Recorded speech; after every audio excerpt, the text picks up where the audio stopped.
We are back, episode 38 of Kane's Local, and we're gonna have I know I say this every week, but a little bit of a different look this week.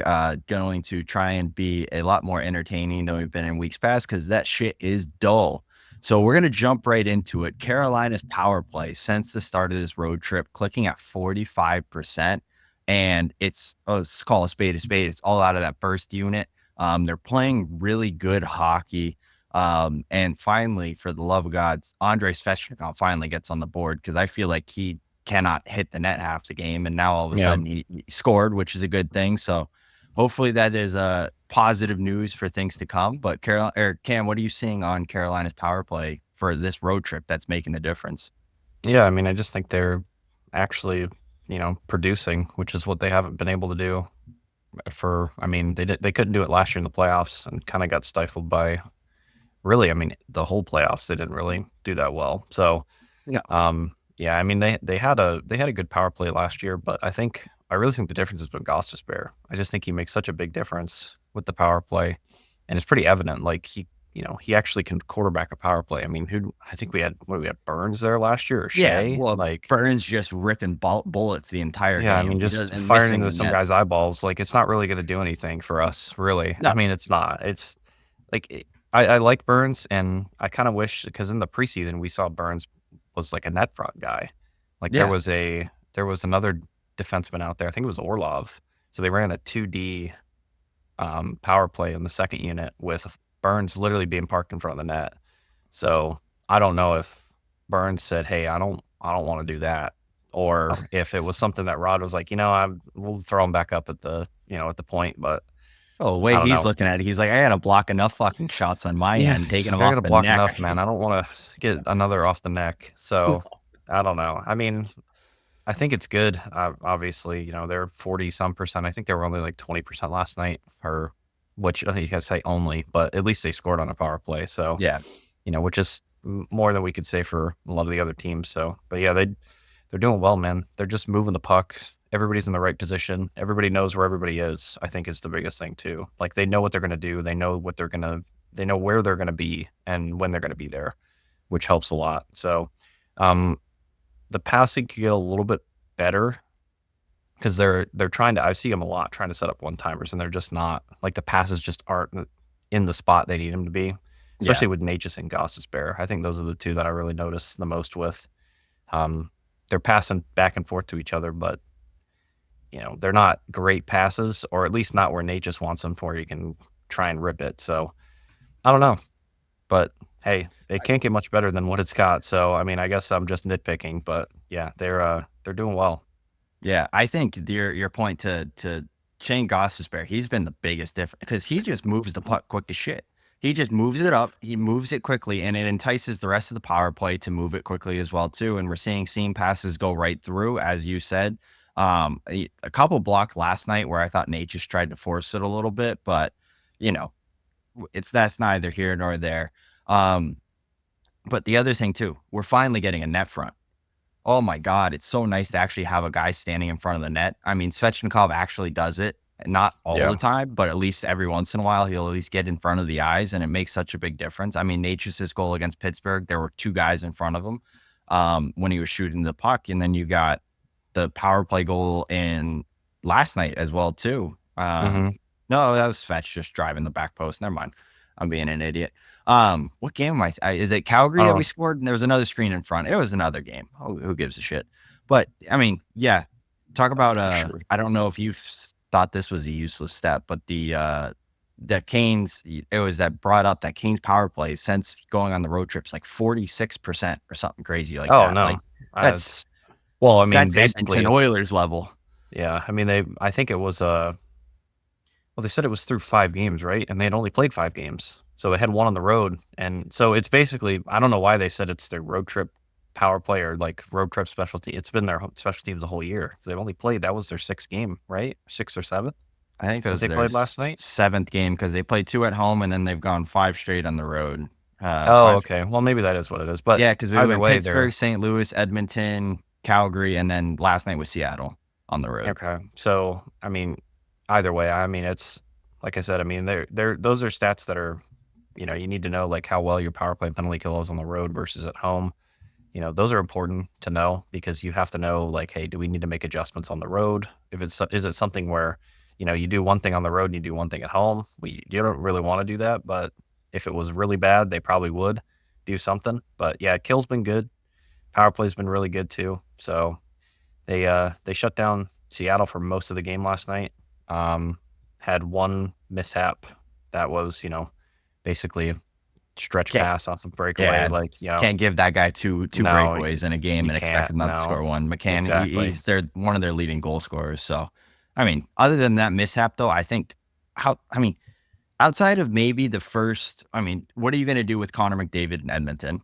He's going to score. There's Yeah. not much you can do to help defend that. So McDavid puts up 2, and then Carolina ends up coming back and winning 3-2. The Calgary game, Calgary scored twice, right?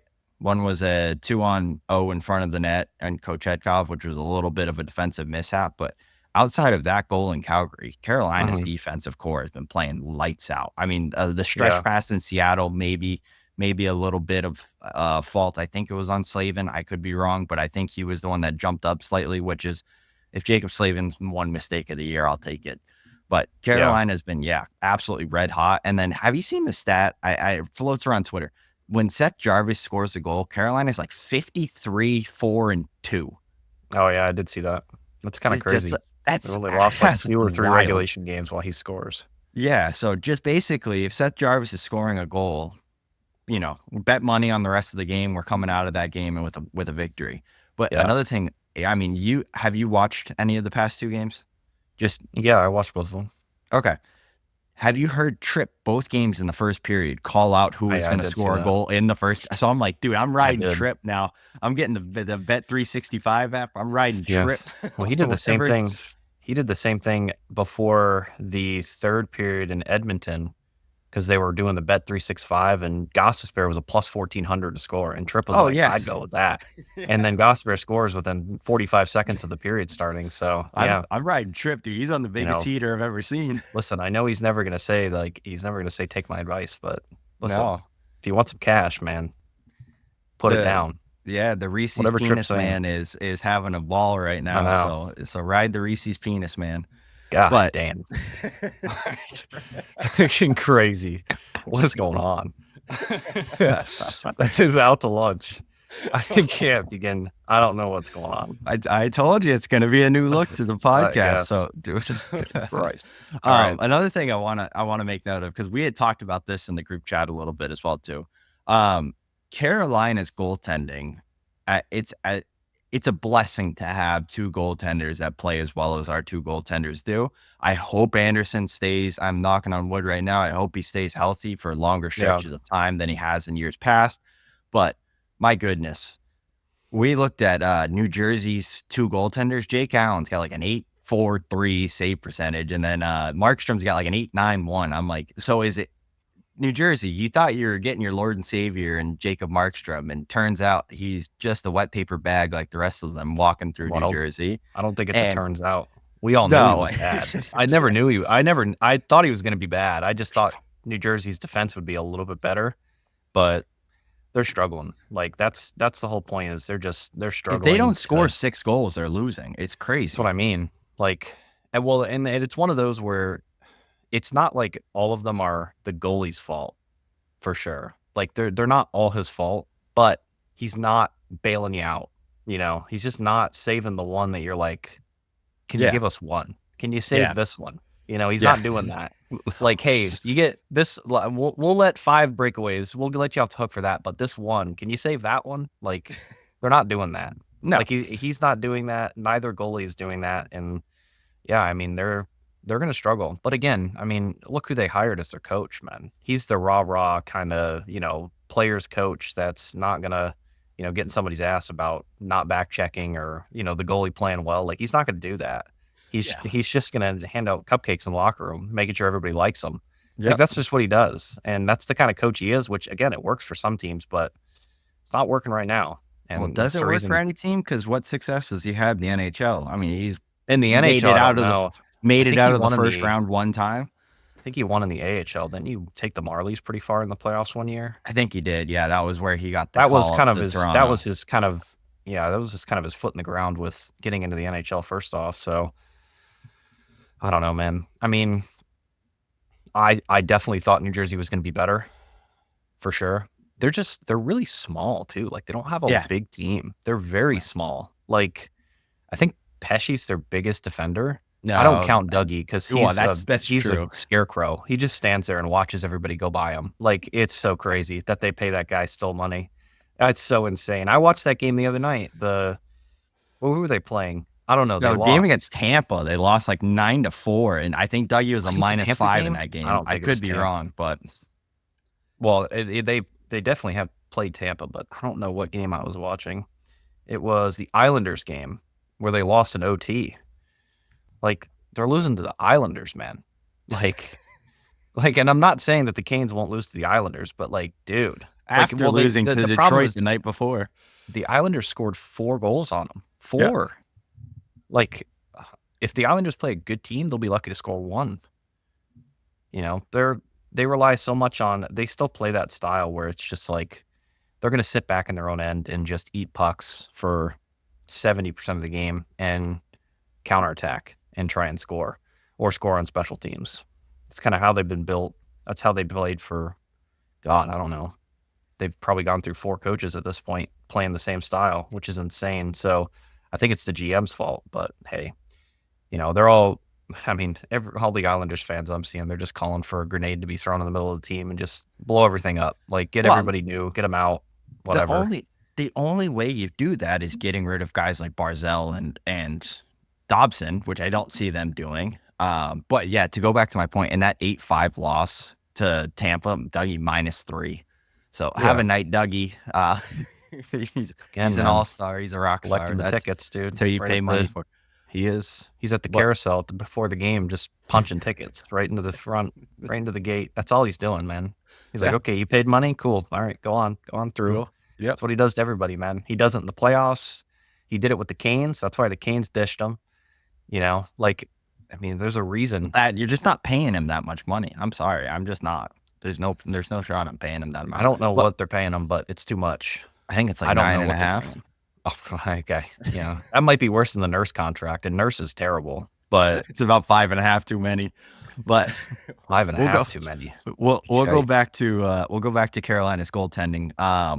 Honestly, I know at the beginning of the year I was saying Kochetkov should be the out and outright number one going into the season. Freddie's made me eat my words and eat my shorts, but Freddie's looked not significantly better than Kochetkov, but I feel like Freddie is really playing the same way that he was playing at the end of the regular season last season, not the way he was playing at playoffs. He's just very calm, poised. He's making the saves he needs to make. He's doing what Markstrom can't do in New Jersey, which is making the necessary save. Same thing with Kochetkov. I think Kochetkov's game against St. Louis was a bit of a struggle.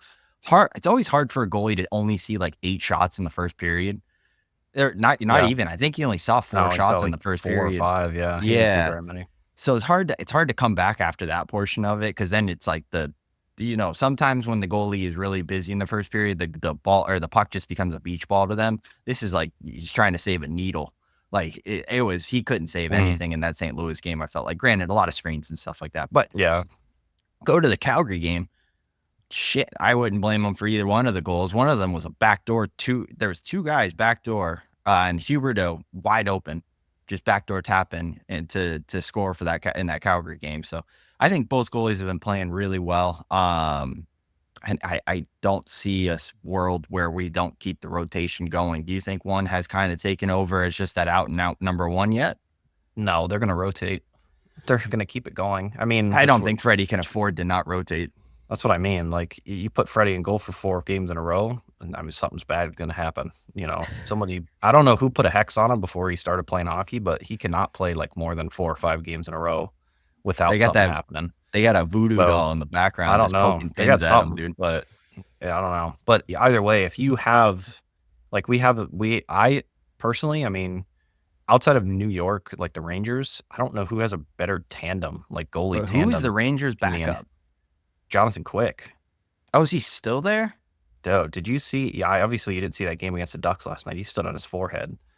Like, oh my God, the Ducks should have won that game. By the way, they got they got robbed pretty bad. I mean, there was the second goal that Cooley scored. He obviously kicked the puck into the net, and somehow they called it a goal. I don't know. I must not have eyes anymore or No, a brain. I don't understand how that wasn't a kicking motion.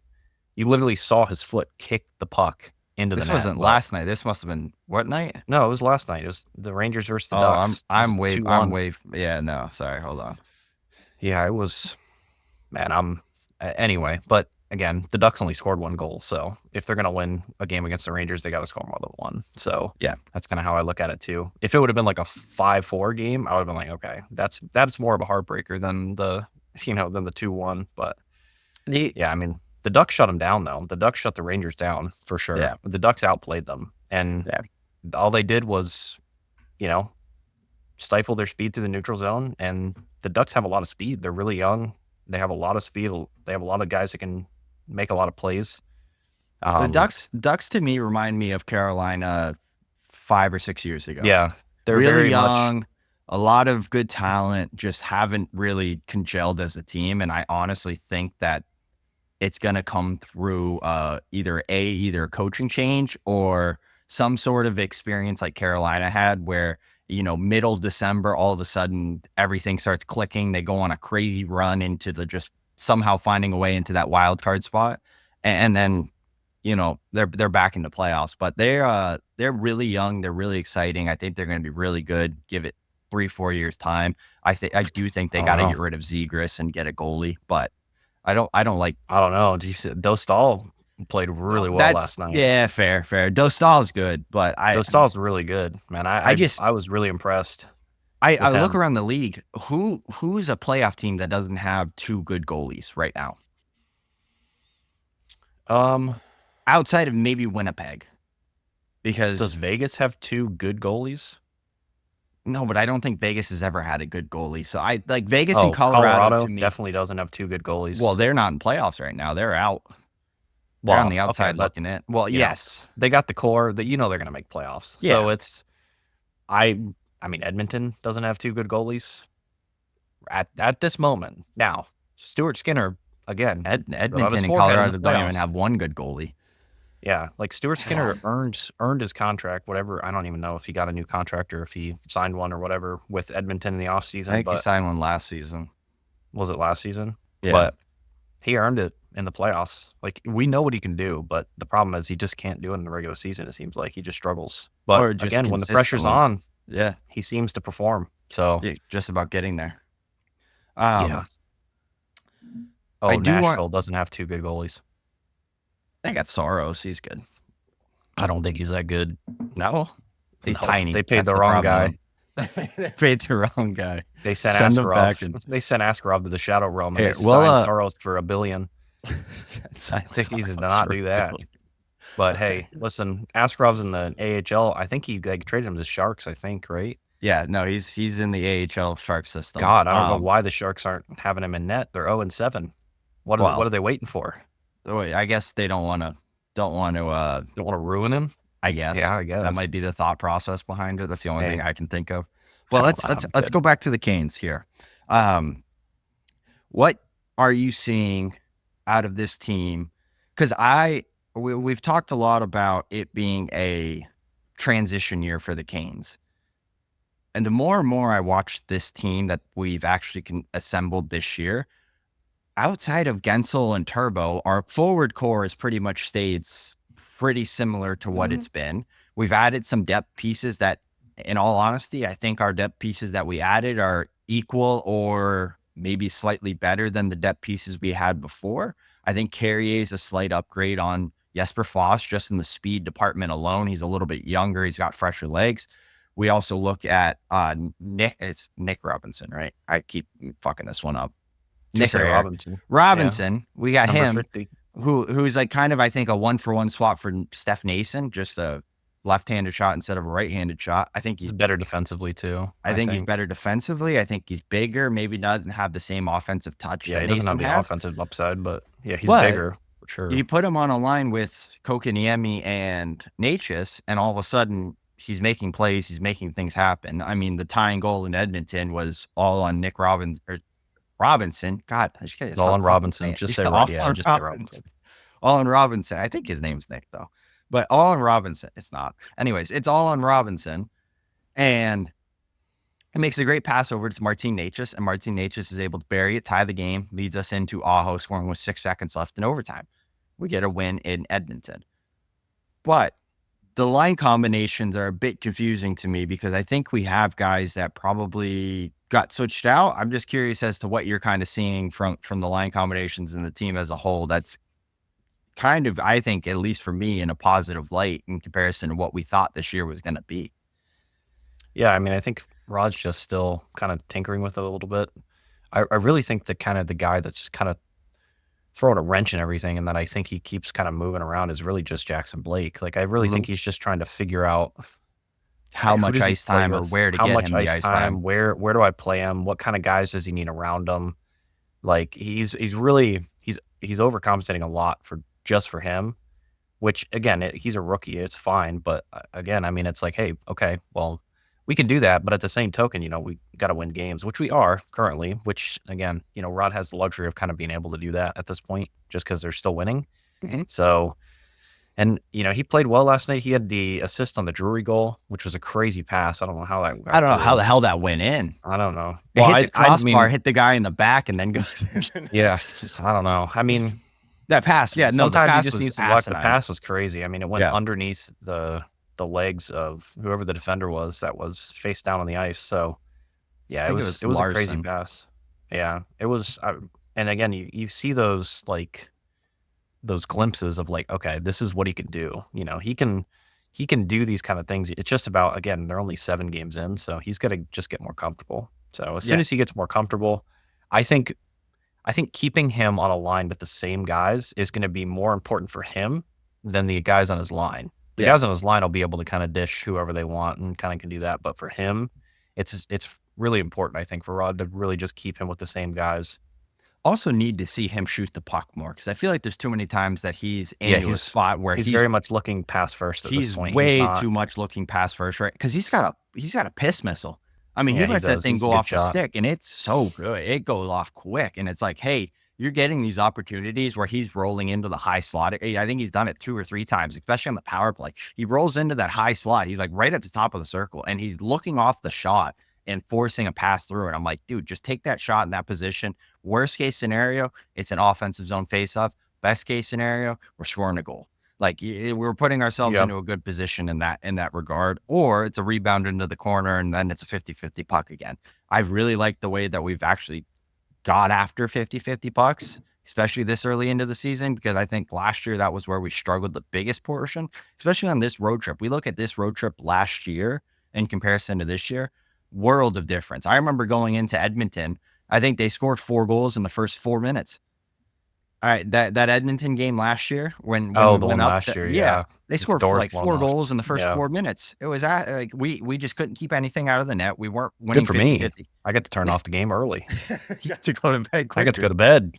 That was a 10 p.m. start, I believe. And It I was was, as last soon as year. they scored, I think it was like 4 in like the first, it It had was to have been like the legit first maybe period or 10 first 10 minutes. minutes. Yeah, And I was like, all right, because good that for was the me. game. So, That was the game. Rod was on the bench, and he goes, "We might be not losing by 50 if we keep playing this." yeah, like if we keep playing like this, we're going to lose by 50. So, yeah, But no, they're playing well. I mean, I don't really have any complaints about any of the lines either. I mean, Rod's kind of doing his thing where he just kind of blows it up a little bit. But, same thing with the D. I don't know, man. I think Burns has, he's pretty consistent outside of, I think defensively he's been a little bit better than he was last I year. was gonna give him props and flowers Yeah. today. No, I especially last night, I think he really played He well. I was think he played well the really night before. good. However, I mean, there are moments. I think the problem with Burns is that it's kind of like with Orlov, where if they get burned, it looks like, oh my God, was he just like, 'Cause they're what was he like hyper drilled into aggressive. was he drilled into the ice? Like literally anchored in. Like it literally looks like he's standing still watching them go by. Dragging a piano behind his Yeah, I head. don't know what was going on, but and the same thing with, Burns last night. He had one play where it's just like, oh man, I don't know where he was. Like Yeah. he has to change his game a little bit. And I think he's learning too, because he has to learn as well. Like he has to learn how to play anticipatory instead of him being able to catch up. He doesn't have the speed that Chatfield or Walker has, or even Well, at Slavin. least not anymore. I mean, the Not guy is anymore. He used 38 years to, but old. again, he Yeah. has to he has to change his game. He has to be like, look, I can't do that. I got to anticipate more. I have to be positionally better than I used to be able to, because he used to just be able to run roughshod and just outskate anybody pretty much. And I think he's getting significantly better at that anticipation portion. The Yeah. issue he runs into is that when you're coming up against players that are significantly better than most, like a Connor McDavid, like I wouldn't even say like Whenever we see Huberdeau, McKinnon. but like McKinnon, like Kucherov, Panarin, those kind of guys, you can't anticipate against them because they're going to make you look like a fool, because they'll read that you're trying to anticipate that pass and they're just going to little quick touch around you, either that or a little dipsy doodle. As we Hmm. saw Connor McDavid, both goals were with Brent Burns trying to defend him. Granted, Hmm. one was on the power play, but still, you allow them space and all of a sudden it becomes a gong show. I mean, even go back to the Kucherov game 1 of the season. He dances Brent Burns. I mean, just put him on. I mean, Brent Burns was touching the boards and Kucherov Yeah. was in the center of the ice. I'm like, you can't get Yeah. tossed around that bad by a stick No. handle.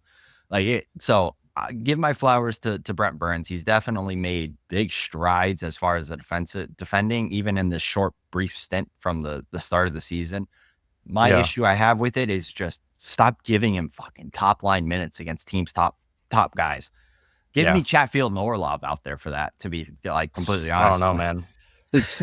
Or I think Yeah, Orlov's been our worst defenseman, honestly. yeah, If I'm being honest, like man, it's tough because he's just he doesn't have he can get turned really easily like Burns can. he Like can.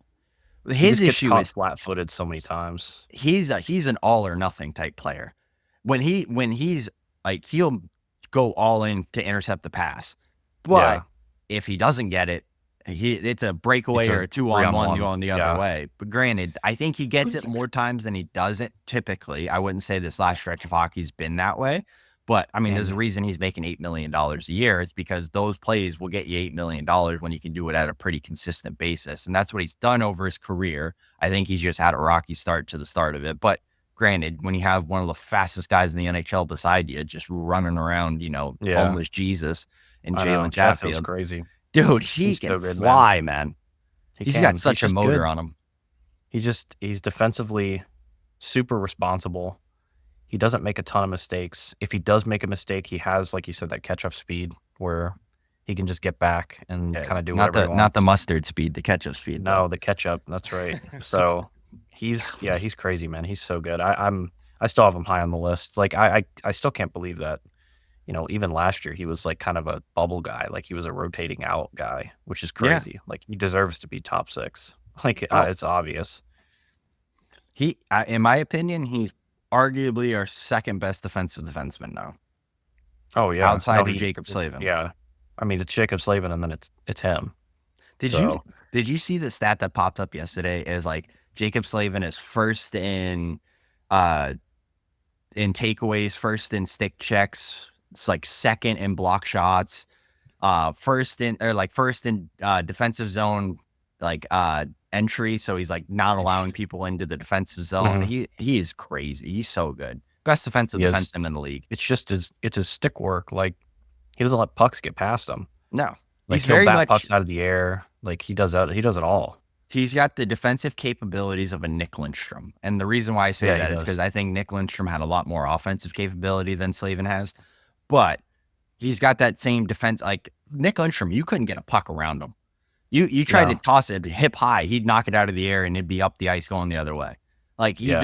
you couldn't ever do anything with him.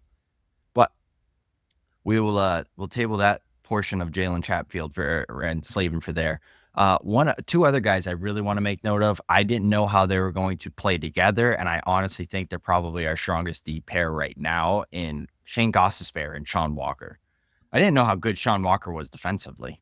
Yeah, man, he's good. Like he's like he's the guy that, the Avalanche brought in to compensate for Georgiev. That's what they brought in, a guy that was, solid defensive zone guy that can play the penalty kill. has offensive upside as well. Well, kind of, not really. He can score some goals, but A yeah, I mean, majority of he's his work comes just defensively. And I didn't yeah, realize. I thought he was more offensive than he was defensive, to be no, completely he's really honest with you. fast too. Yeah. Like, but again, I mean, to all the people at the beginning of the year that were like, oh, you guys are cooked. Like, you lost Pesci and Shea. It's like, listen, that's the least of our problems. I promise. We brought in Walker and Gostisbehere, We who gotta are score. We gotta score plenty. goals. That's gonna Yeah, be I our mean, biggest issue. you look at last year, we had, I mean, obviously we had Pesci, who's really, again, I'll say this, he's really good if you don't have to make a move around a lot. Like, if he can Yeah. sit in a D zone and anticipate pucks, he's really good at blocking shots, getting in the way. He's really good at anticipating where the puck's going to be. He's a really good shutdown D man when he doesn't have to move a lot. Great If you PK get guy. running around with him, if he gets running around, he's done. Yep. And, Shea, obviously, huge offensive upside. And he's solid defensively too, but Nashville's on a win streak now, I think. I think they've won their last two, but yeah, Well, they do we started call off that a 0 win five. streak? Hey, listen, they're taking whatever they can get at this point. They need Like, They need you they two need content at something. this But point. I mean, there was him, and then you bring in Walker, and then I think Walker is just as sufficient as Pesci, and he's a better And skater faster, way and a faster. lot faster. Which just I think for Tulski, god damn, I'm thinking Eric Tulski. Remember him getting knocked out against Pittsburgh? That was Matt Cook come across the middle, gave him a flying elbow. The guy was out cold. That's my one memory of Canes in the 09 season. Eric Who? Tulski and Eric Oh, oh, Tulski oh, oh. getting knocked out cold by Matt Cook's flying Oh, elbow that's going through right. the center of the That was ice. wasn't that in the Eastern Conference Final when they got I don't swept? know. That was in the regular It was season, the I regular think. season. But Okay. that was the same year we got swept by them in the Eastern. All I remember from the That is right. playoff run was Gleason getting turned around by Evgeny Malkin going short side Well, shelf. it's not surprising. But We talk I about mean, that. That's Olympian that year, Tim Gleason. He was on Team USA. I thought that was 06. I didn't think that was 09. That might be He was on the 06. Olympics in 06 after they won the cup. Yeah, But yeah, I mean, but Tim like Gleason wasn't Walker even and on the team that won the cup. Was he? was he? I thought he was. I didn't think he was. Oh, maybe not. No, I'm Because it thinking was somebody else. we had Frank Cabriolet, we had who was that left side defense? Brett Hedekin, and then Antoine Babchuk. Oh yeah, they brought him in. God, I don't know how the fuck I Aaron those Ward. four names out. Those three Yeah. names. Those are three left-sided defensemen that year. Yeah. But yeah, I mean, Walker and Gostisbehere, man. I mean, Gostisbehere's offensive upside is crazy. It's Like, better than Shea. The way I look at he's better than Shea. Ghost He's is better than Shea, and offensively than Shea, and I think Walker's better defensively than Pesci. So we got an upgrade at both departments for a cheaper rate. like half the price, basically. Half of it. Yeah, I mean, you had him. Like, I mean, you had Shea that was offensive, and then obviously towards the end it was Shetland Tony who was trying to run the power play, which is crazy. Like, that guy is so bad. Like, he can go. I'm glad he's in the K. That's cool, man. You can go light it up over there. But yeah, man, he's not great. And Gostisbehere is just a better version of him, like a way better version. Like, way, like I can't. He can actually play defense. It's crazy. He can play defense, and he can shoot the puck like really hard. Which again, Tony can do that, but he's not shooting it very hard. He's just shooting it in the I don't have area. to see another fucking pirouette at the blue line. Yeah, I know. God Or damn. him, getting to some kind of altercation with somebody that has nothing to do with the play and get a penalty. Yeah, Yep. that. So, but yeah, no, he's lighting it up in the KHL, which is good. Good for him. I'm glad. Yeah. So, Well, to be fair, he's giving some advice to our top prospects. So that's God, what I we hope want to not. see. I'm glad he doesn't speak Russian. Do you see? I don't think Nick can speak English. So he's learning it. glad they're- I think he's learning it, but I could be wrong. Hopefully But not anyways, from Tony. Just do you imagine the Russian New Jersey accent? God, not from Tony. I'm good. Terrible. You seen Tony's all over Twitter now. Now that he's out of the KHL and he doesn't have to use his shadow accounts. He's really? he's all over. Yeah, he created his Twitter account back, and now he's going full board with it again. But I do want to. What was I gonna? Fuck, I was gonna. Oh, did you see that? Nikishin, top defensive score or top defenseman production for any defenseman out of SKA, which is one of the top teams in the KHL. He's at more points than any defenseman all time for SKA, and he's only 24 years old. Like, I think he's that's wild. 25, 24, 25, yeah. whatever the hell he is, but still, that's crazy for that young of a defenseman to be already that well accoladed through his time there.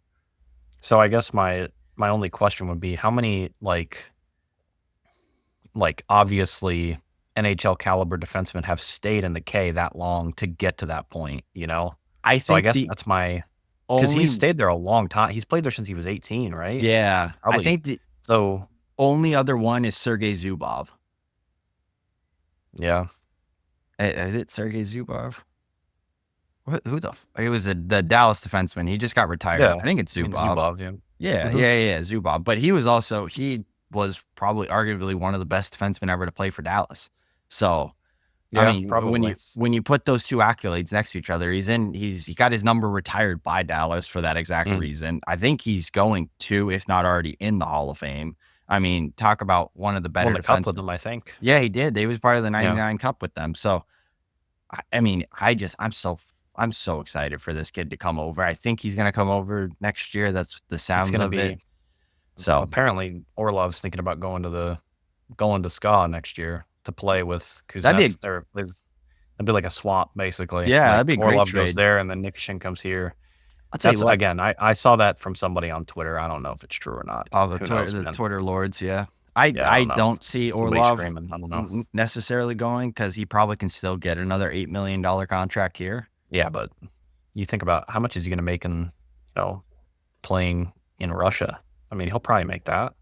That's fair. He You is don't think? Russian playing in Russia, so I Yeah. mean the imports are notorious for getting like half of their actual salary from the team. So Yeah. they don't pay the full salary out. So take whatever No. you're actually told you're getting paid, half it, and that's what you're actually making. That's So what you're probably going to get. yeah, granted, Orlov's Russian, so maybe he's part of the. I hate to say it, any ex NHLer that comes over when they still have some prime left in them, they're gonna get the Putin gonna get gift a lot. cards. Yeah, they're gonna Yeah, get the Putin gift cards. They will. They're getting the They'll pay Amex. him a lot. They're getting the Amex Platinum from Putin, the Yeah, black card. everything, which is again good for them. Like if Yeah. they want to do that for sure. Like I think Orlov is. I mean, what is he now? 32, 33? Is he that old? I thought he was in his because he got drafted in like 2014, 20. He got drafted before that, I think. He's 33 Oh, years maybe like old, so he was in 91, so that probably would have put him in the 09 draft or the 2010 draft. okay, yeah. Because I know Washington obviously drafted him, and then he played there until he he went to Boston for half a season, and then he Yep. came to the Canes. But yeah, no, he's been, like I said, his contract's up this year, so I would be surprised if the Canes, if the Canes can get Nikishin, they're not going to re-sign him. Like he's not going to be their guy they re-sign. They're just going to put Nikishin with, hopefully, I mean, again, it really depends too. Is Burns in the last year of his contract too? Yes. And so he's Okay. going to be replaced by Morrow. That's obviously if Morrow shows enough promise to say, hey, he can. I think he's leading all AHL defensemen in points right now, but I could be wrong. I think he has, in points. Yeah, I think he has 2 goals though. He has 2 goals, So- and I think he's got like 5 assists. Yeah. So if he's tearing it up, man, he's coming. So I want to double check my stats before I put my foot in my mouth, but I'm gonna look right now. But yeah, I mean, he's going to be the offensive player that Burns wants to be. used to be. Used to be, exactly. And he's going to have a lot more defensive upside to it. Sorry, 2 goals, 1 assist, so 3 points through. So he's definitely probably not leading the AHL in Yeah, points he's not, defensively, but He's not on a great Wolves team either. Like they're not that good. But again, it's all about developing the prospects. It's not about winning the Calder. Well, it depends on who you ask. Last week. depends on who you ask. Yeah. If you're asking the Yeah, I know. AHL owner, he wants. If you're to asking the fucking- owner, he's gonna quite lose upset. he's gonna lose his It's all mind right. here shortly. He'll be all right. Speaking of losing minds, what do you think Rod's blood pressure gets up to when he's screaming on the bench? Like I've seen vessels almost come popping out of his forehead. Yeah, I know. He's super intense. Like you can see it, you feel bad for the gum in his mouth. It's turning to dust. So, Just like, murdering it. he does. His dentist is probably rolling in cash because he probably has to reshape his teeth because he grinds them so much. Like, yeah, he's I mean, he's just a very intense guy. I mean, you could tell on the bench. And then obviously when stuff doesn't go his way, he's quite animated, especially with the refs. He doesn't have much patience for them. So, No, well, because yeah, he wants I to mean, get refs off the ice, yeah, I which I know, don't think which is, helps his issue. But it makes it worse. I think what it makes it worse. his big thing is he just doesn't feel like he doesn't want more penalties to be called. He'd rather the game be played 5-on-5 the entire game and there be very minimal penalties called. Or if you're going to call penalties, call everything the exact same fucking way. Because that's the shit that Well, we yeah, run into all the time. but again, it's all subjective too. Like, it's not it's a human thing with the refs. Like, they're human, so they're gonna see one thing one way, and then they're gonna see one thing the other. Now, it depends on how the angle they're looking at it, what positionally they're in. But yeah, I mean, if they're in the same position and it's the same play, I mean, they got to be, as long as they're consistent, then nobody really has an issue with it. It's when they start to become inconsistent where they're like, hey, this guy's getting his stick in the hands here and we get called for it back here. It's like, okay, look, you just call it consistently. That's fine. And Yeah. again, I'm cool with having the linesman in the box, honestly.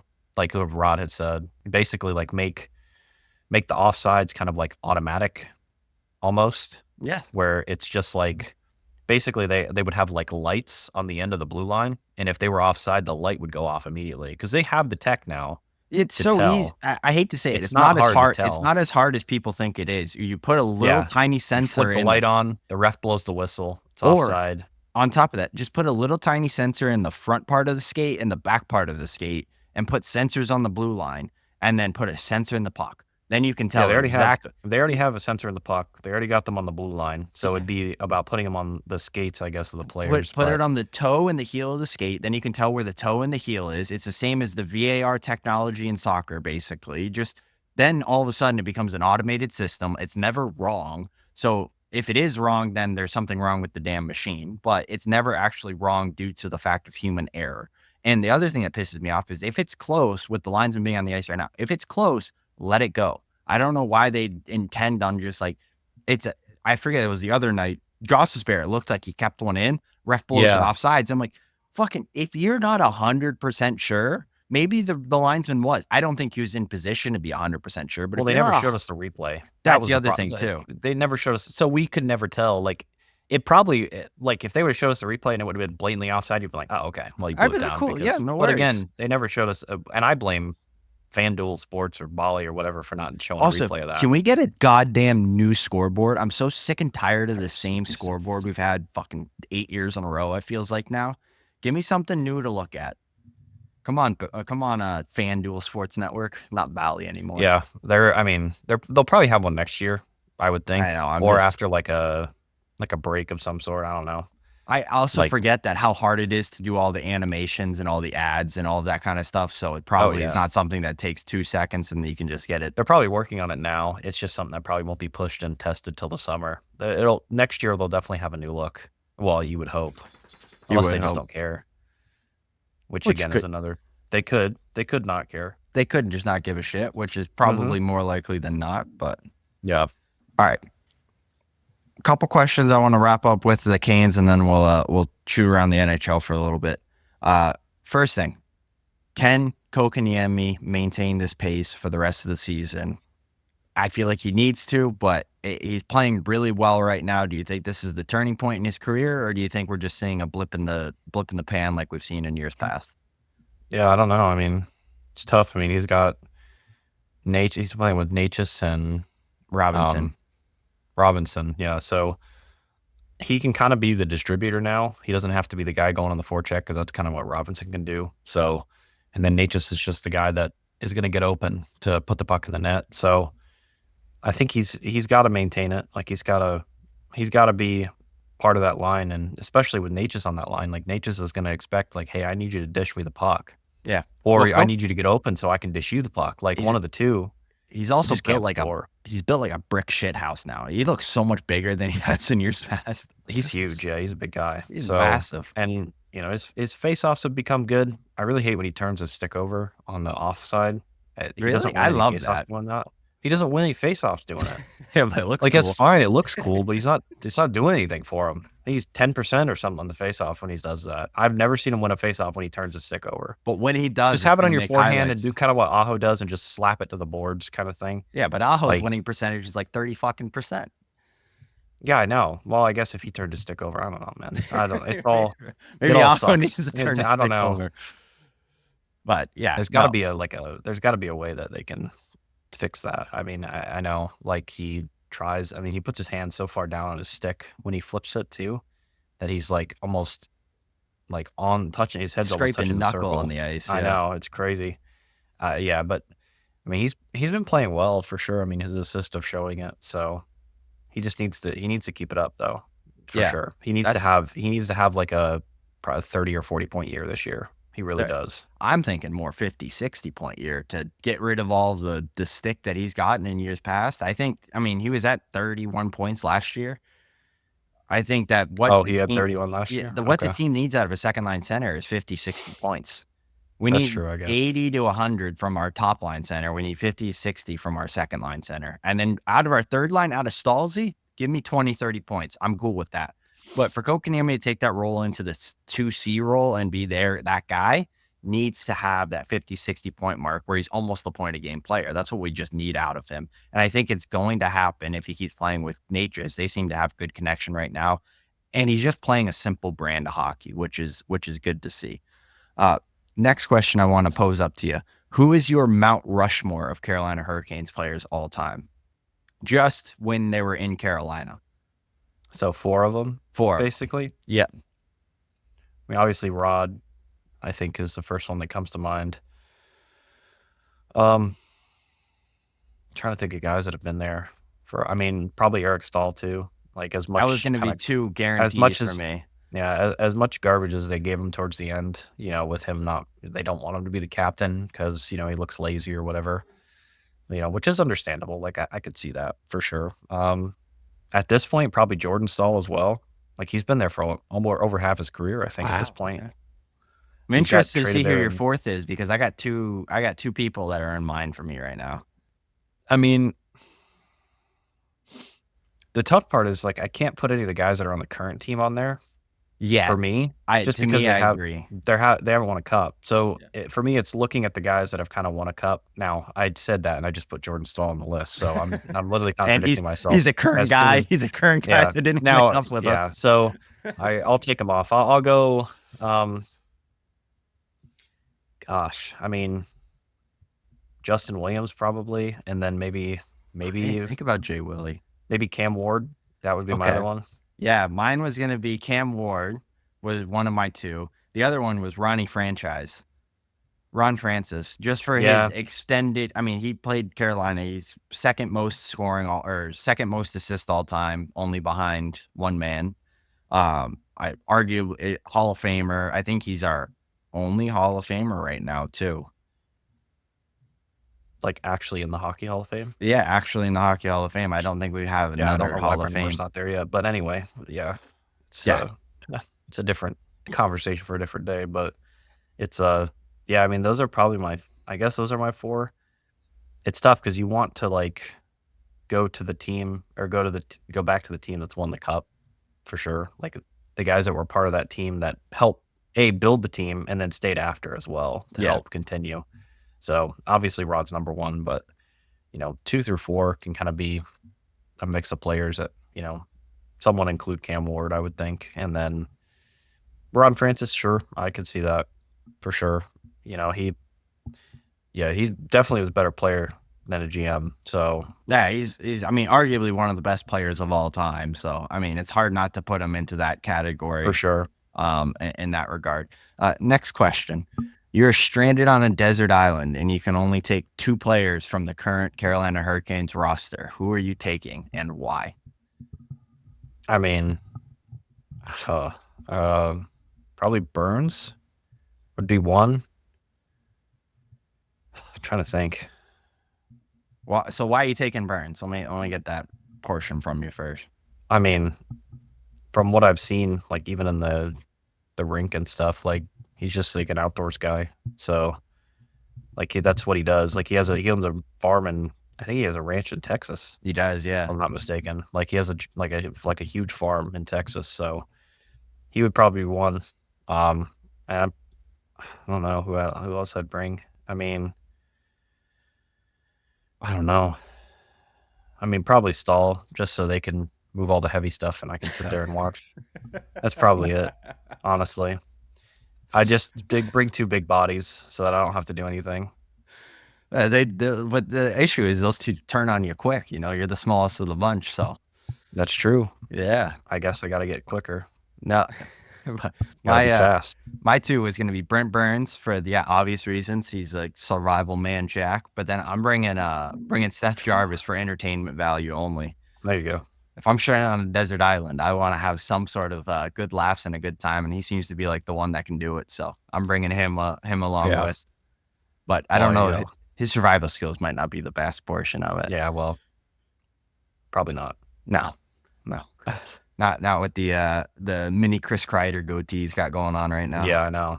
What's going on there? Looks good on Speaking you, of though. speaking of the Rangers, how did you see that Shesterkin's turned down their first contract bid at a 8-year, $11.5 million a year contract? Yeah, he's got to bankrupt them. I'm so excited. Like he's gonna request 12.5 or 13 million a year. He's already said 100%. 14. Oh, he's at 14. He's at I he can see wants it. 14. Okay, sure. I'm They're cool gonna with pay it. it too. I'm cool with it. No, I am because it's gonna make their team so much worse. So Yeah. I'm down for it because they're not gonna be able to keep Panarin, Ziploc bag, Trouba. Ziploc Like- bag. Yeah, Mika Ziploc bag. He has not been good this year either, so they're probably going to dish him anyway. But they can't keep all those guys. They just can't. I'd take Ziploc bag in Carolina. I don't know, man. I don't know if I would. Right-handed second line center. I'm taking it. I'd rather get Trocheck back. I don't think he's going anywhere, and I'm not taking No, on he's that not. fucking contract for the amount of time they put it on too. He's gonna. You don't talk about bankrupting people. He's gonna be 37 when that contract expires. I think the last 3 years of that contract are gonna be all ass. We'll see. I mean, he's one of those where he seems to have he's gotten better. I mean, this year obviously, but again, we're 7 games in, so it's hard to tell. But he hasn't had that same pop that he had last year, No. where he was like last year was like I think that last year is going to be his career year. I don't think he's agree. going to replicate it. Although I think he's really good for sure. And looking too at their blue line's really good. They got a lot of good young defensemen that are going to request high dollars. You look at Keandre Miller, and That's another. His contract's up at the end of the year too. I don't think they're going to be able to re-sign him, especially if they're gonna be able to Shitbird re-sign Skin him. takes as much money as he wants to. He is. He's gonna want 14 million, and the Rangers are gonna pay it because they're gonna pay it, man. They are. Yeah. Like, let's not kid ourselves. They're gonna pay it, which is fine. They can do this whole dance in front of everybody if they want. Like, oh, we'll throw him 11. We'll see if he takes it. I guarantee they probably said how about 11, and then they both laughed at each other. Like, it was one of those where they're like, we're just gonna throw this out there. Throw it out just there, because. see if it sticks. Yeah, I don't know, but yeah, they're gonna pay him. Again, if he's asking for 14, but you look at around the NHL, like what team wouldn't pay that? I wouldn't. Well, okay, what team that is in desperate need of a goalie wouldn't pay that? The problem I struggle with is you got Jeremy Swayman who just signed for $8.5 million. Like, is Shesterkin? Boston wanted to give him 6. Oh, I get that. Dude, if I was, I know I have such a big issue with that. If I was Swayman, I would not re-sign with Boston. I'd give him 2 middle fingers and be out the door. Well, the I'd be issue like, you is guys are crazy. Yeah, he would have had to either request a trade, which I don't know Boston grants, or he has to wait until next year in order to re-sign with a different team. So if he wants Which to they play probably this year, still he's in the got to A. go. But Yeah,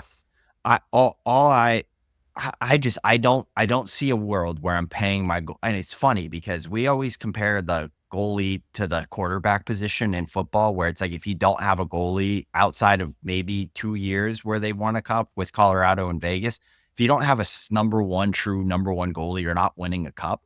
Same thing in football. If you don't have a true quarterback, there are very few years, like maybe Baltimore Ravens in the early 2000s when they had That's Ray the only team Lewis, I can think of when that they they had just just didn't have a great quarterback, but their defense was just a, insanity. another one I might give a little bit to because the age and the production that he was at that point in his career, not because of his overall career, but when the Broncos beat the Panthers in the Super Bowl, they were Oh, I mean, they still had completely. Peyton. It was, yes, I get it was still Peyton, but you look at his whole career, his stats that season, they were not good. His longest throw was like 23 yards or something like that. Like he couldn't throw the ball anymore, but he got carried to the Super Bowl by Von Miller in that defense. And it's like there's Yeah. very few teams in the NFL that are going to get carried by a defense, and same thing with the NHL. There's very few teams in the NHL that are going to get carried by an offense. Strictly, you have to have good goaltending, but 14 million fucking dollars is crazy. It's a lot of cash. But again, I mean, we were looking at they might look at that contract in 3 years and be like, "Oh, okay, that's not much." That's But, true. If the you look salary at cap keeps bombing up the way it's supposed yeah, to. if you look at Bobrovsky's contract, I mean, he's been the highest paid goalie for, God, 5 years now? Well, no, 6? technically speaking, Carey Price is still the highest paid goalie, but yes, I understand. Yeah, I mean, Active goalies playing in the NHL, Bobrovsky's been the number one. But Carey, when his contract got bought out, he still had like 5 years at 11.5 million or something like that. So oh, okay, gotcha. So, but in the current NHL, in the he's had current, the highest contracts yeah, for a while, and a lot of people thought, that's kinda crazy, and then obviously he kinda flipped a switch, and he's kinda really hasn't stopped. He's kinda found his second wind. I don't know what happened, but he went back to he was Russia, like, got the gas. I don't know what happened. I don't know, but he's been really good. And I mean, you look at him at 10 million, you're like, all right, most teams would take him at 10 million. At this Yeah, point right now, most teams would probably take him 2 years, 10 mil a year. You know, just kind of let it ride its contract out, and then. But yeah, it, 14 is crazy. If they actually, I don't think they're gonna. I don't think 14. They're gonna kind of settle somewhere in the middle. I think it's gonna be somewhere between 13 and 13.25. That's what I'm guessing. it all Gonna depends be on what between. Shesterkin wants, I guess, because it's kind of the ball's in his court in this regard. And if he walks to free agency, I don't disagree with you. I could see a team like San Jose or somebody like Chicago or a team that's got cap. Utah would be a perfect team that I could see where they will spend $14 million on him. So if he's really in it for the Yeah, cash, I see him walking because I don't see New York getting all the way to that 14. And if they do, happy days, because that means they're just going to be shit for 5 years until the salary cap gets a really bump. basically, yeah. You kind of hope that happens. As a as a fan of another team in the Metro, you really hope you're just like sitting there, fingers crossed, every day. Please sign him for 14. Yes. You want him to get your bag, dude. Please, Get your and get it money, from the dude. Ranger. Please. Yeah. Because, yeah, like you said, they're gonna have to get rid of pieces. I mean, they're gonna have to. They will not be able to re-sign everybody. No, There's no way. not There's just like I no said, way. especially if Or he's guys are gonna making, have to take a hometown discount yeah. heavy. That's it. And I don't think a lot of those guys won't take it. I mean, they just locked up Lafreniere at 7 years, 7.25, I think. Yeah. And then they They have, just I locked think, him up. Heedle's coming up on a contract as well, too. Capocaco's coming up on a contract as They're not well. gonna So, re-sign Kako. but he's an RFA, so they're going to have to somehow get rid of him in order to not re-sign him. They'll dish him. They'll trade him to Yeah. somebody. I don't know who they'll trade him to. Heedle is interesting. Depends on what Heedle wants, I guess. If he wants like a Lafreniere contract, yeah, they ain't giving that to him. They No. might give him 4 to I'd 5 see a like year. 5.5 on like a 4 or 5 year contract. But that's if they can afford it. I mean, if they're spending Yeah. 14 on Shesterkin, who knows what they can afford and what they can't, because they still have, Panarin's contract. That's a big one. I think Zibanejad's on a pretty big contract. Obviously, Trocheck's on a big contract. God, I'm trying to think. There's When is other forwards Panarin's too. contract up? It's got to be kind I'm of gonna look. soon, actually. Now that I'm thinking about it, because he signed a 7-year deal because that's the max you can sign out of free agency, And that and was 5 years ago, at least 4 or I 5 felt years like ago. Back in, no, it might have been 6. he I thought might be signed coming up before on COVID. his contract. I could have sworn he was in New York before COVID. He was. So this might be his last year, or it might be next year. I'm looking right now. Give me a second. God, I hate the fact that the stupid Washington Capitals bought Cat Friendly, and they just took down the website. They just took down. They have another website too. I think it's Puck Money or whatever it's called. I have Puckpedia right now.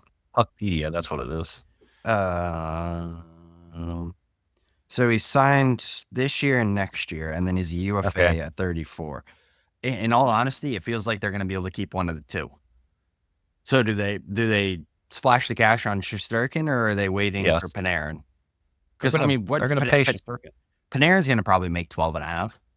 He's 36, but I still could see him. Is he fucking 36? Did I read that correct? 34. Well, I mean, 34. I could see him getting a 4-year contract at 12. Oh yeah, I could see him getting a 4-year. I don't know if it'll be a 12. I don't know. That's tough at 12. So I mean, again, but you look at some of these teams that have, endless amounts of cap. If they're willing to spend the cash, they'll probably bring him in. I don't know. I don't know where I could see him though. But yeah, it's going to have to be, Panarin is going to see the writing on the wall if they sign Shesterkin for that much. He's basically going to be like, okay, well, I guess this is my last year here. Unless he takes a hometown discount. Or they make money moves and get rid of somebody that can free up some cap space. Yeah. Well, again, hey, I hope that happens, because then you got Shesterkin, Panarin, and then who else? Who else are they going to keep? I probably have to keep. They're going to have guys filling out the roster. It's going to be like Edmonton. Like, it's literally going to turn into Edmonton, which, again, as a Canes fan, please do it. I'm sick of them being good. Yeah, my I guess maybe longevity is the key to this, but like, I don't see a world where Shesterkin is worth $12.5 million more than Freddie Anderson. I mean, Freddie's making $1.5 million. Yeah, I mean, I don't know. I mean, I think a lot of teams would pay Freddie 4 to 5, though. I do too. I think he took a hometown discount. He just likes playing here. A big discount. He likes playing here. Which, again, I mean, Shesterkin might come around to. Like, he might end up settling at, like, because they offered him 11. I mean, he might go to between 12 and 13. I think it's going to be 13 to 13 too. That's what I think. Is like somewhere in that range is what they're going to settle at. If he wants 14, if they give him 14, man, I hope they realize what they're doing. I hope Drury realizes, like, okay, we got a goalie. Now we need the young guys to produce, like the guys that are on the cheap, the rookies, the guys on their rookie contracts in order to be good. Or they need, guys that are under the radar that can make $1 to $2 million to overperform. But that generally doesn't work. Look at Edmonton. Look at Toronto. And go down the list of teams that have, multiple guys making over damn money. 11, 12 million bucks a year. It just doesn't work. It doesn't work. You can't have it. You can't build a winning team with more than like probably 2 guys making that money. You want the best example in the world? Sidney Crosby signs another $8.7 million a year contract. There's a reason why he won 3 cups. You think about it at the time though too, like because that was his first number as well. Like he's kept the same number. His whole number, his whole career. His whole number. After his rookie contract, he signed that, but I don't even think at that time that didn't even make him the highest paid player in the NHL. No, it didn't. No, which is crazy. Carolina, but again, Carolina had a player making more money. Carolina was paying Stahl $9 million a year. Oh, that's right. They were. like we had a guy that was making more money than Sidney Crosby, but there's a reason why they won 3 cups. It's because Crosby never was making more money than he wanted the cups. He wanted cash. He wanted to win. He knew what it took to win. The same thing you look at even the New England Patriots, and it's hard to tell somebody on the team, hey, we're like somebody that wants to be in Pittsburgh, let's say during those couple cup runs. It's hard to tell them, like, it's hard for the player to come up and be like, hey, I want 10.5. And it's like, well, Crosby's only making 8.7. Like, what makes you worth more than Crosby? And it's like, well, no, Crosby's an asshole and taking less money than he fucking deserves to take. Yeah. Which from a player side, yeah. Well, that's kind of that's the thing with the Canes too, is like Aho's making what, 9.2? 9.5. He's the highest. 9.5. Yeah. Svechkin making 9.2. Canes are never ever going to sign a player for more than Aho. Ever. While Aho's here, they're never going to sign a player more than Aho. They're going to be like, Aho's making 9.5. You want how much? Yeah, no. Get lost. Unless somebody from our system comes in and takes over that number one spot. Like we got like a Felix Unger Storm coming in and putting up 110 points. It's like, yeah, it's hard Or not McDavid wants to come to Carolina. Hey, well, if we signed McDavid, He would never. No, he would never. But it's nice to dream. Yeah. But again, the Canes definitely couldn't afford it. They'd have to dish somebody. They'd have to dish players. We'd have for to sure. dish a whole heck of a lot of funds in order to really two like high-end, high production, high paid players. So I would think of it as like you get McDavid, you probably dish like Svechnikov and Natchez. I was either going to say that or Svech and like Jarvis. Just because Natchez right now is not on a good contract. Yeah, Jarvis, I would do everything in my power to keep Jarvis. I think he's so good, man. Yeah. He's so crazy. Like, yeah, that's one where he definitely took a discount for sure. Yeah, he could have made a crazy amount of money somewhere else. But thank you, Toronto Maple Leafs, for that draft pick. I very much appreciate it. We took the thank you, Don Waddell. We took the Patrick Marleau contract for you. Ended up trading the Patrick Marleau contract anyways, and got a free first-round pick out of it. It was a Kane for 24 hours. Not even. I think it was 8 in total time. I think because we got dished right to San Jose for a third-round pick back and like 25% salary retained on our end. So, and then he retired as a San Jose Shark. Yep. Oh, I mean we terminated his contract. Sorry. Did we just buy him out? We just bought him out because it was like a 1-year penalty at like 1.2 million or something like that. So we just bought him out, and then he signed a 1-day contract with San Jose and retired in San Jose. Somehow we got a first-round pick out of it. Well, they needed the salary cap taken off. Toronto needed the cap, so they were desperate.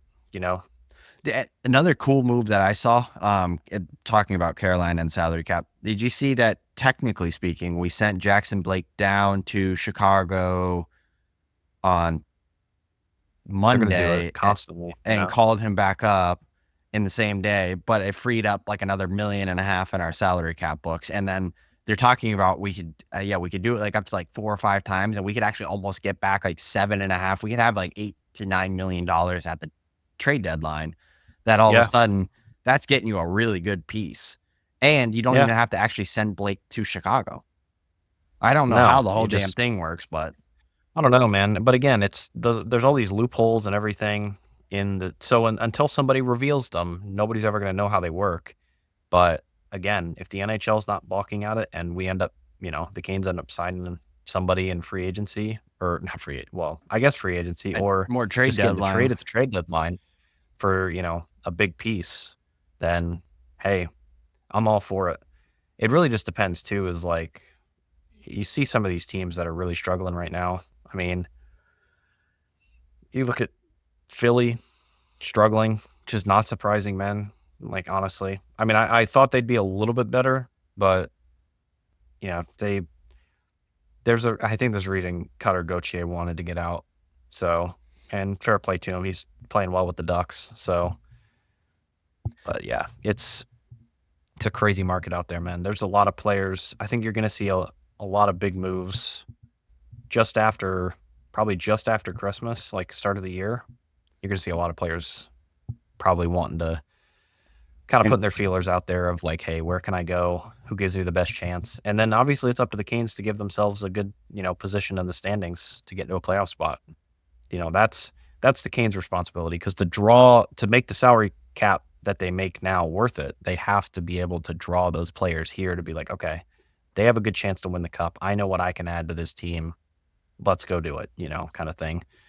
So it really just depends. It really depends on the Canes, because again, that's fine and dandy if they free up $7 million in the cap, but if we're 28th in the league, it doesn't fucking matter. Like, nobody's gonna come here. I don't see a world where we're 28th. I don't either, but I'm just saying, like, if that does happen, like, that's it's kind of it is pretty much pointless. Do all that work for nothing. I honestly, I think this team looks better than the team did last year, as of right now. At this time, yeah. And I'm not even saying just for at this time. I even take look back into probably right before playoff time frame. Outside of, I still think, we added Gensel. He added a bunch of assists for us. He got a bunch of assists, but never really added like the full blown scoring touch that he had in Pittsburgh with us. He didn't score that many goals when he Had a was lot. here. I mean, I thought he had a lot of goals when he was here. I think he only had 5 in his stint here. Granted, he had like Did he? 27 assists or something crazy like that, but Yeah. Well, he definitely added a lot. I mean, obviously the Canes gave him an offer. I just don't think it was what he wanted, which is fine. well, the funny thing is I don't think that the offer was that far off in Tampa. The difference is though is that Tampa has no income tax. So your 8 million or whatever in Tampa is worth It goes probably further, $1 million but it's also more more a expensive to year. live there too. So Yeah.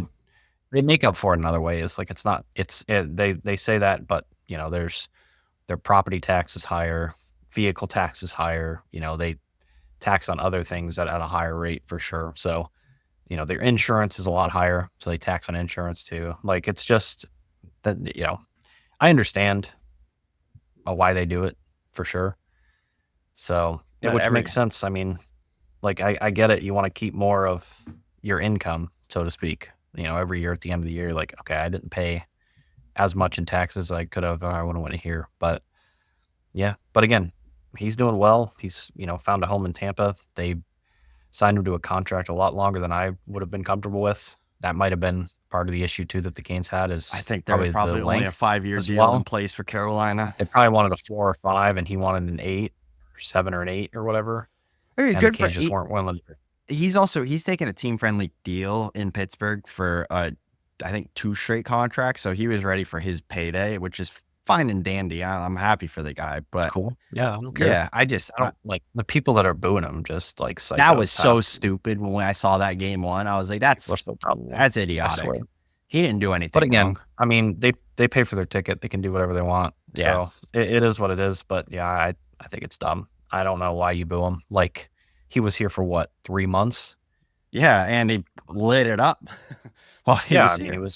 you argued with our best offensive player outside of Aho. Yeah. Realistically, it was him. Well, the connection between him and Aho was crazy almost immediately because I think Aho plays the No. game a lot like Crosby does, just not quite to the level Crosby does. Yeah, I mean, he's so good. Yeah, he is very good for sure. He's a good wingman to have with a high end offensive player like Aho, and you're seeing it now in Tampa with him playing with Kucherov. So Are you guys going to be at the game on Thursday? yeah, we'll be there on Thursday. I think. Yeah, we're gonna be there. Nice. We should. I just have to make sure. Yeah, we will be there. But yeah, we're gonna be there. So we'll one more game in Vancouver. Hopefully we can win that one and just take all the Western Conference teams early, and that'd be fun. yeah, I mean, you hope that's the case. I mean, Vancouver's tough team for sure. I think it's going to be a tougher game than Seattle. Not that Seattle isn't good; they're really good transitionally, but Vancouver just has more of that top end upside. They got, Pedersen, they got Quinn Hughes. They got some more offensive. I mean, JT Miller, good God, he feels like he scores 50 goals every season. He's pretty damn close to it. He's crazy. He's good. Obviously, they have good goaltending as well. Speaking it's of just a matter of staying healthy, but speaking of trying goals, to look and see where they are in the standings. how's Ovi doing this year? I think he's doing pretty good. Is he getting any closer to the? I just want to see. I mean, they're 5. The team's 5-2. The team's doing really well. They just got absolutely obliterated by the Lightning last night, though. But 2 goals so far. He's on 855. What's the number?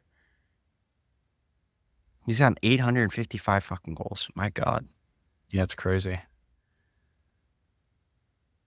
think he only needed like 40 some goals this year to break it. So he's Gretzky's on 894. So he needs like 40 some. He is 39 goals away, if my math is correct. Sounds right to me.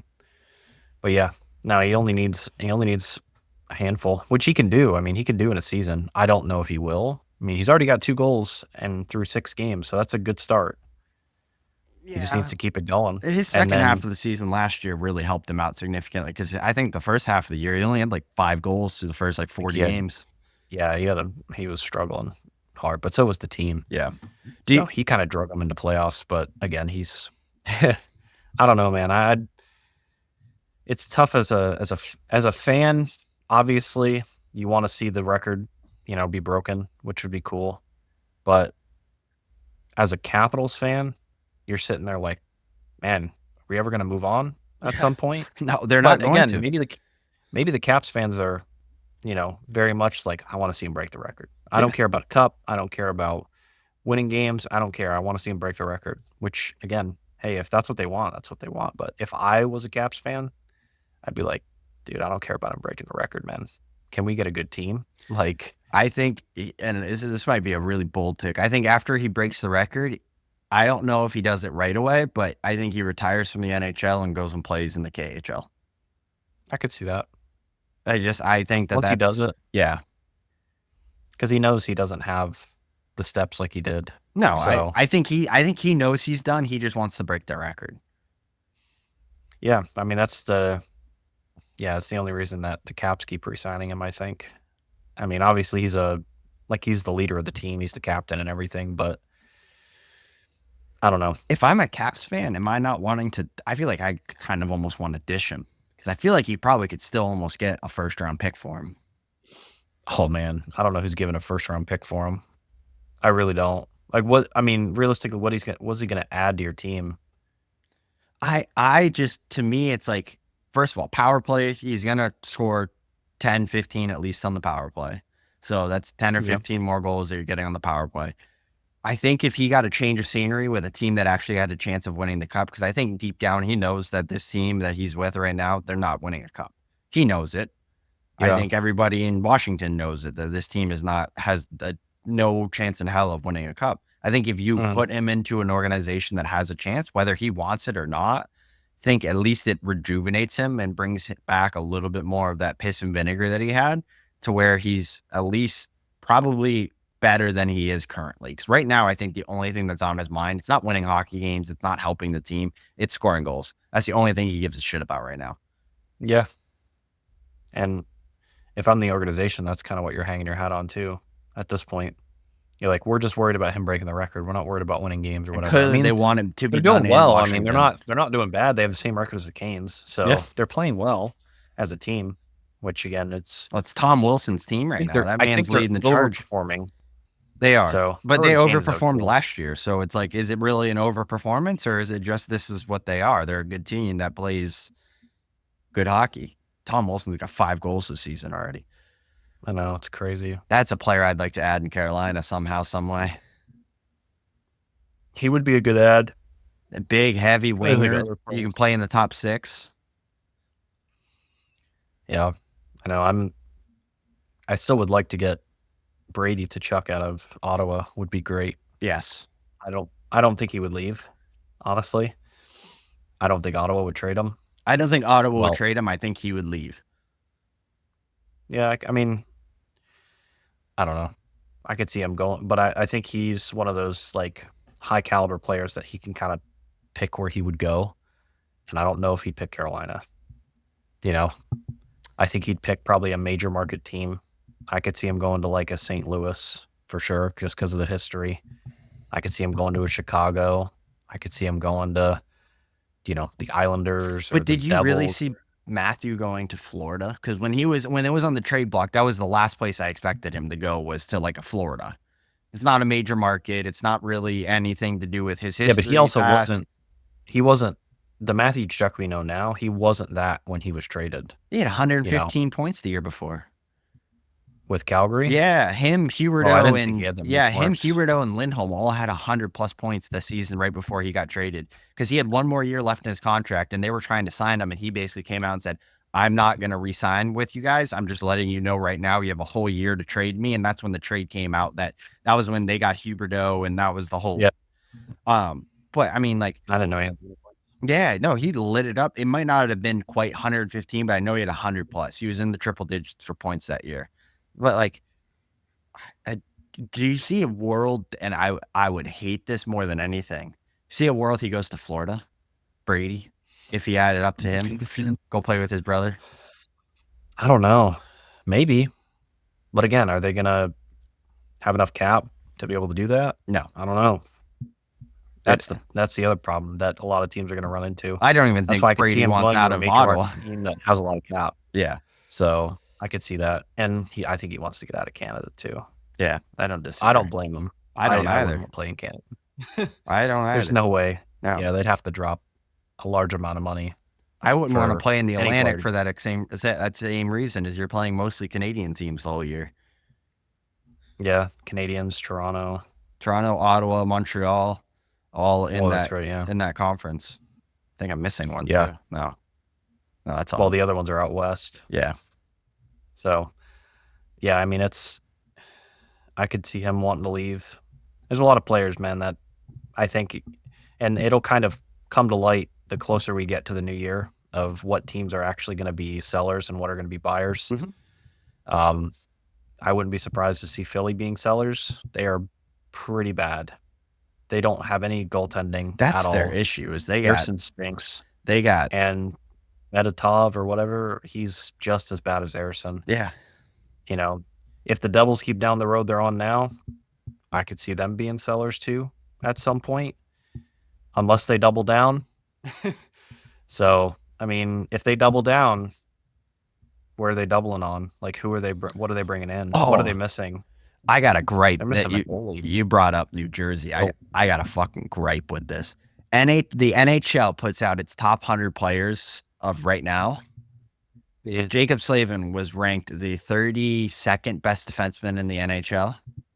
That's Fucking insane. Luke Hughes was above him. The guy has played 70 games in the NHL, and you're putting this asshole above Jacob Slavin just because he gets 30 points.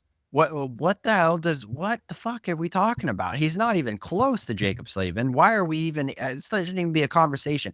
Jacob Slavin is not the 97th best player in the NHL. That is mind-boggling. Did they have Pesci above Slavin? In that I list? don't. Fuck. If they do, that hurts my brain. But I think again, Brady Shea was above him. Probably just because again It's just they points. like That's all they give a shit it's about. the points. It's the offensive capability. They could care less how defensively responsible you are. That annoys the hell out of me because Jacob Slavin deserves accolades after accolades after accolades. We know what he can do. That's all that matters. As long as he does it for the Canes, and I think that's why he really wants to stay with Carolina, is because they know how much they value him. So that's very true. All right. Well, I think we've talked enough, so that's where we'll leave it. That'll be this episode of Canes Local.